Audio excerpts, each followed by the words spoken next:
ជំរាបសួរប្រិយមិត្តអ្នកទស្សនាទាំងអស់គ្នានៅពេលដែលពិភពលោកកំពុងស្ថិតនៅក្នុងសង្គ្រាមបច្ចេកវិទ្យាដ៏ស្រួចស្រាវប្រទេសមួយដែលស្ថិតនៅអាស៊ីបូព៌ាបានបង្ហាញខ្លួនជាតួអង្គដ៏សំខាន់ដែលមិនអាចខ្វះបាននោះគឺកូរ៉េខាងត្បូងពីប្រទេសដែលធ្លាប់រងការបំផ្លិចបំផ្លាញដោយសង្គ្រាមកូរ៉េខាងត្បូងបានកសាងខ្លួនឲ្យក្លាយជាមជ្ឈមណ្ឌលបច្ចេកវិទ្យាដ៏ទំនើបនិងមានឥទ្ធិពលបំផុតមួយនៅក្នុងវីដេអូថ្ងៃនេះយើងនឹងជជែកគ្នាអំពីអ្នកដឹកនាំដែលនៅពីក្រោយភាពជោគជ័យនេះអត្តសញ្ញាណជាតិដ៏រឹងមាំនិងការរីកចម្រើនបច្ចេកវិទ្យាដ៏អស្ចារ្យដែលកំពុងផ្លាស់ប្ដូរពិភពលោកទី1អ្នកដឹកនាំបច្ចុប្បន្ននិងចក្ខុវិស័យយុទ្ធសាស្ត្រ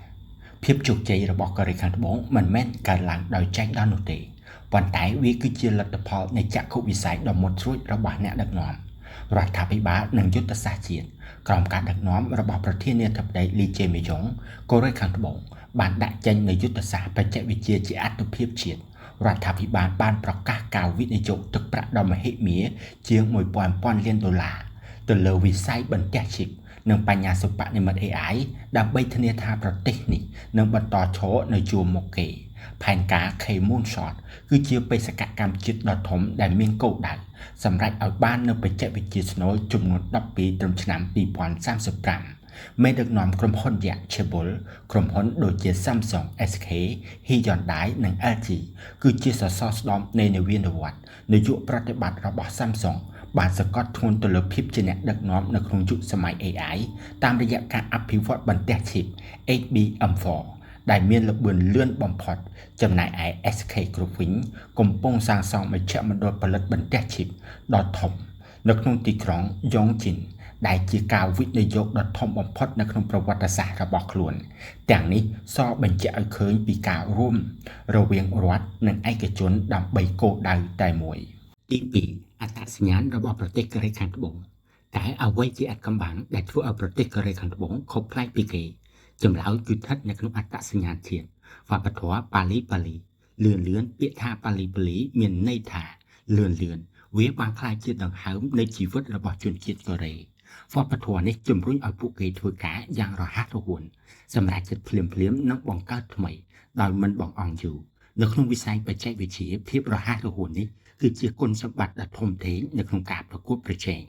ស្មារតីតស៊ូនិងមហិច្ឆតាជាសកលជនជាតិកូរ៉េមានមោទនភាពជាតិខ្ពស់និងមានស្មារតីតស៊ូមិនចុះចាញ់ពួកគេតែងតែមានមហិច្ឆតាចង់ក្លាយជាលេខ1មិនត្រឹមតែក្នុងតំបន់ប៉ុណ្ណោះទេប៉ុន្តែគឺនៅលើពិភពលោកទាំងមូលស្មារតីនេះបានជ្រាបចូលទៅក្នុងគ្រប់ស្រទាប់វណ្ណៈចាប់ពីសិស្សនិស្សិតរហូតដល់អ្នកវិទ្យាសាស្ត្រនិងវិស្វករ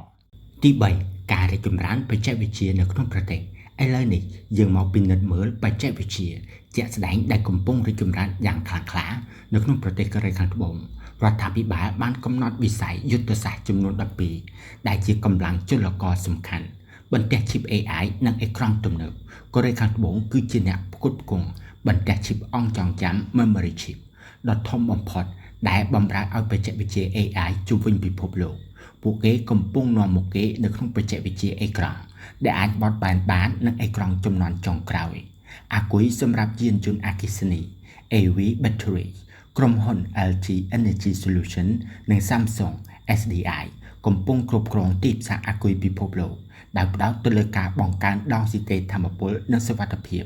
បញ្ញាសិប្បនិម្មិតនិងរបូតវិទ្យាកូរ៉េខាងត្បូងកំពុងប្រើប្រាស់ AI ដើម្បីបង្កើតរបូតសហការដែលអាចធ្វើការជាមួយនឹងមនុស្សនៅក្នុងរោងចក្រនិងសូម្បីតែជីវភាពប្រចាំថ្ងៃបច្ចេកវិទ្យា Quantum និងអវកាសការវិនិយោគលើកុំព្យូទ័រ Quantum និងការអភិវឌ្ឍយានអវកាសផ្ទាល់ខ្លួនបង្ហាញពីមហិច្ឆតានៅក្នុងការរុករកព្រំដែនថ្មីនៃវិទ្យាសាស្ត្រជីវបច្ចេកវិទ្យានិងធម្មពលស្អាតការអភិវឌ្ឍឱសថជីវសាស្ត្រនិងធម្មពលអ៊ីដ្រូសែនគឺជាផ្នែកមួយនៃការបដិញ្ញាចិត្តចំពោះសុខុមាលភាពនិងបរិស្ថានជាចុងក្រោយយើងឃើញថាកូរ៉េខាងត្បូងមិនត្រឹមតែជាប្រទេសដែលរីកចម្រើនផ្នែកបច្ចេកវិទ្យាប៉ុណ្ណោះទេប៉ុន្តែគឺជាប្រទេសដែលមានចក្ខុវិស័យវែងឆ្ងាយនិងមានស្មារតីមិនចុះចាញ់តាមរយៈការរួមបញ្ចូលគ្នារវាងការដឹកនាំដ៏ឆ្លាតវៃនិងអត្តសញ្ញាណជាតិដ៏រឹងមាំនិងការវិនិយោគលើនវានុវត្តន៍កូរ៉េខាងត្បូងបានក្លាយជាគំរូសម្រាប់បណ្ដាប្រទេសដទៃទៀតនៅក្នុងការកសាងអនាគត